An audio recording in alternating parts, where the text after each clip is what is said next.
ఆంధ్రప్రదేశ్ అసెంబ్లీలో ఈరోజు మొదటి రోజే సంచలనం, అంటే సంచలనాలు అని చెప్పుకోవచ్చు. ఏంటి ఆ సంచలనం అనే దాని గురించి మన వీడియోలో మాట్లాడుకుందాం. ఒకసారి మీరు ఈ వీడియో అయిపోగానే మన ఛానల్ షార్ట్స్ చూడండి. బ్రేకింగ్ న్యూస్ కానీ, ఇన్ఫర్మేటివ్ వీడియోస్ కానీ, తిరుమల తిరుపతి దేవస్థానం అప్డేట్స్ కానీ టక్క వీడియోలు చేస్తున్నాను. నేను మొత్తం వరల్డ్ వైడ్ ఉండేటువంటి ఇంపార్టెంట్ అప్డేట్స్ అని వెంటనే ఇస్తున్నా. కాబట్టి సబ్స్క్రైబ్ చేసుకున్నప్పుడు వెంటనే బెల్ ఐకాన్ కంపల్సరీ కొట్టండి. సబ్స్క్రైబ్ చేసుకోకపోయినా ఇబ్బంది లేదు, కానీ చేసుకుంటే మాత్రం కంపల్సరీ బెల్ ఐకాన్ కొట్టండి. దానివల్ల మీకు నోటిఫికేషన్ వెంటనే వస్తుంది ఏదైనా వీడియో పెట్టినప్పుడు.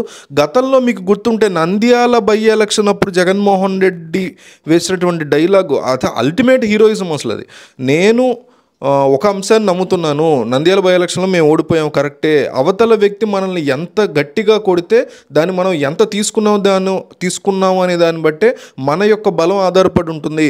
కొట్టారు, తీసుకున్నాం, మళ్ళీ మా టైం వస్తుంది, మేము కూడా కొడతాం. ఈ డైలాగ్ మాత్రం అల్టిమేట్. చాలామంది చాలా చోట్ల వాడతారు.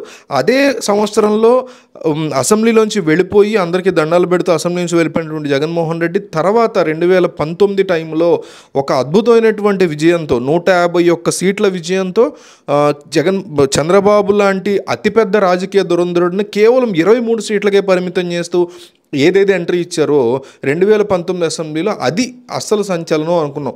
అది దాన్ని మించి దాని మదర్ హస్బెండ్ లెవెల్లో ఉంది ఈరోజు ఆంధ్రప్రదేశ్ అసెంబ్లీలో. సంచలనాల మీద సంచలనాలు, వరుస పెట్టి సంచలనాలు అనమాట. అంటే ఏ రోజు కూడా నిన్ను అసెంబ్లీ గేటు కూడా తొక్కనివ్వను అన్నవాడు వచ్చేసాడు. ఇంకొక పక్క నిన్ను ఒక పప్పువి నువ్వు ఎందుకు పనికిరావు అన్నవాడు వచ్చేసాడు. వీళ్ళిద్దరిని మించి అసలు సిసలైనటువంటి వ్యక్తి, హై ఎలివేషన్ ఫర్ టీడీపీ లేదా చంద్రబాబు ఫ్యాన్స్ అని చెప్పుకోవచ్చు.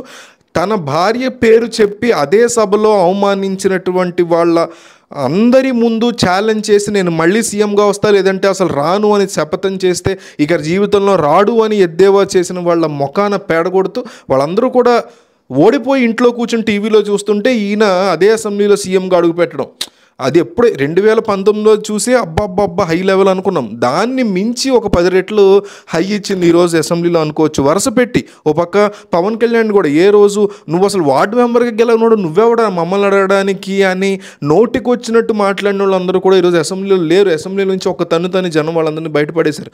ఇక్కడ అప్పుడు కూడా జనం తెలుగుదేశం వాళ్ళని తన్ని బయటేశారు. ఇక్కడ పాయింట్ ఏంటంటే ఒక సంచలనం సృష్టించబడింది, సంచలనం కలిగింది ఈరోజు ఈ అసెంబ్లీలో అని చెప్పదలుచుకున్నాను. అంతే తప్ప ఇక్కడ టీడీపీకి భజన కాదు, జగన్కి భజన కాదు. సో ఒక కేజీఎఫ్లో ప్రశాంత్ నీల్ ఎందుకు పనికి వస్తాడు, రాజమౌళి ఎందుకు పనికి వస్తాడు, బోయపాటి లాంటి వాళ్ళు ఎందుకు పనికి వస్తారు, లోకేష్ కాంగ్రాజ్ ఎందుకు పనికి వస్తాడు. ఈ లెవెల్ ఆఫ్ ఎలివేషన్స్ 2019లో జగన్మోహన్ రెడ్డి, దాన్ని మించి ఇప్పుడు జరుగుతున్నటువంటి ఎలివేషన్ ఆఫ్ పాలిటిక్స్ ఆంధ్రప్రదేశ్లో చూస్తుంటే వరుస పెట్టి నువ్వు ఎందుకు పనికిరావు, నువ్వు ఒక పప్పు అని పక్కన పడేస్తే సిపిఎంలు సిపిఐలు గెలుచుకున్నటువంటి మంగళగిరి నుంచి నేను లేదు ఇక్కడే పోటీ చేస్తా, ఇక్కడే గెలుస్తా, ఇక్కడ ప్రజలతోనే మమేకం అవుతా అని 90,000 ఓట్లు ఆంధ్రప్రదేశ్ జరిగిన ఎన్నికల్లో సెకండ్ హైయెస్ట్ మెజారిటీ తీసుకుని అడుగుపెట్టినటువంటి నారా లోకేష్ ఇట్లా 1 కాదు 2 కాదు.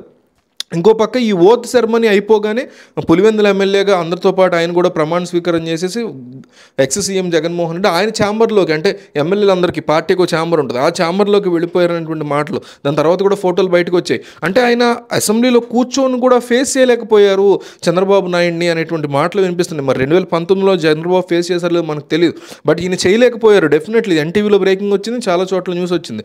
సో ఇట్లా చేయలేకపోవడం కూడా ఒక ఓటమిని అంగీకరించలేకపోవడం కిందకే వస్తుంది. అయితే నాకు ఉన్నటువంటి ఇన్ఫర్మేషన్ నాకు అనిపిస్తుంది ఏంటంటే కేవలం ఓత్ కోసమే వచ్చారు, ప్రమాణ స్వీకారం కోసమే వచ్చారు. అది కూడా చేయకపోతే ఏమైందంటే రేపు పొద్దున డిస్క్వాలిఫికేషన్కి అర్హులు అయిపోతారు, అంటే డిస్క్వాలిఫై చేసేయచ్చు ప్రమాణ స్వీకారం చేయకపోతే అసెంబ్లీలో. అందువల్ల వచ్చారు. ఇక మీద అసెంబ్లీలో అడుగు పెట్టరేమో జగన్ అనేసి నాకైతే పర్సనల్ లెవెల్లో అనిపిస్తుంది. అడుగు పెట్టాలి ఆయన నేను కోరుకుంటాను. ఎందుకంటే ఆయన చేసినటువంటి ఫైట్ అని చిన్న చితక ఫైట్ కాదు, ఆయన నిజంగా ఒక ఇన్స్పిరేషన్ ఫైట్ చేశారు, ఫైట్ వరకే. కానీ గెలిచిన తర్వాత ఖచ్చితంగా ఒక డిజాస్టర్స్ పాలన అందించారు. ఇప్పుడు మళ్ళీ చంద్రబాబు పవన్ కళ్యాణ్ చాలా ఫైట్ చేసి వచ్చారు. మళ్ళీ వాళ్ళు కూడా డిజాస్టర్స్ పాలన అందిస్తారా, కాస్త బెటర్గా చేస్తారా, లేదా సూపర్గా చేస్తారా అనేది చూడాల్సి ఉంటుంది 5 సంవత్సరాలు.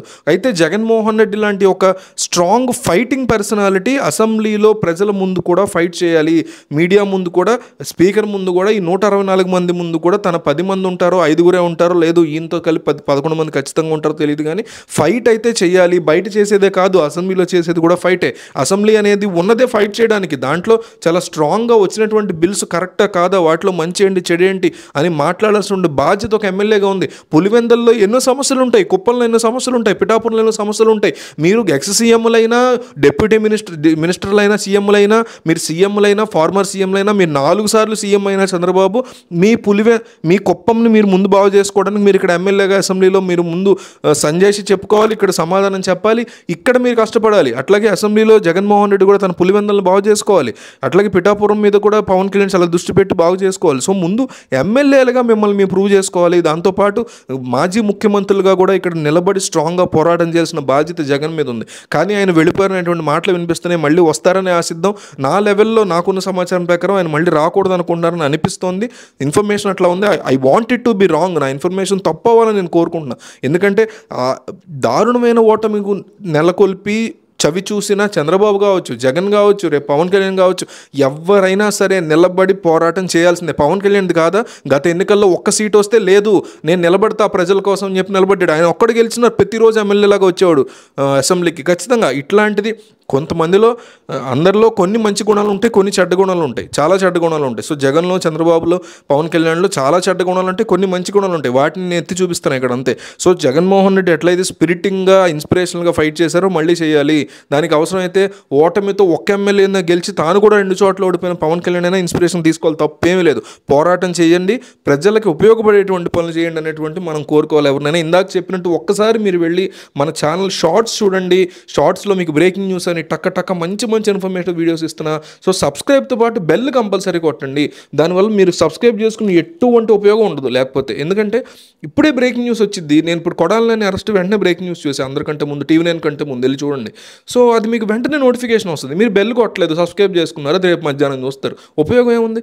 నేను పిచ్చి ఇవ్వట్లేదు. Very informative videos, very big breaking news వెంటనే షార్ట్ వీడియోస్ చేస్తున్నా. కాబట్టి కంపల్సరీ మిస్ అవ్వకుండా మీరు బెల్ ఐకాన్ కొట్టండి, సబ్స్క్రైబ్ రెండు చేసుకోండి. ఆల్రెడీ సబ్స్క్రైబ్ చేసుకున్న వాళ్ళైతే బెల్ మర్చిపోద్దు. Bell is very important.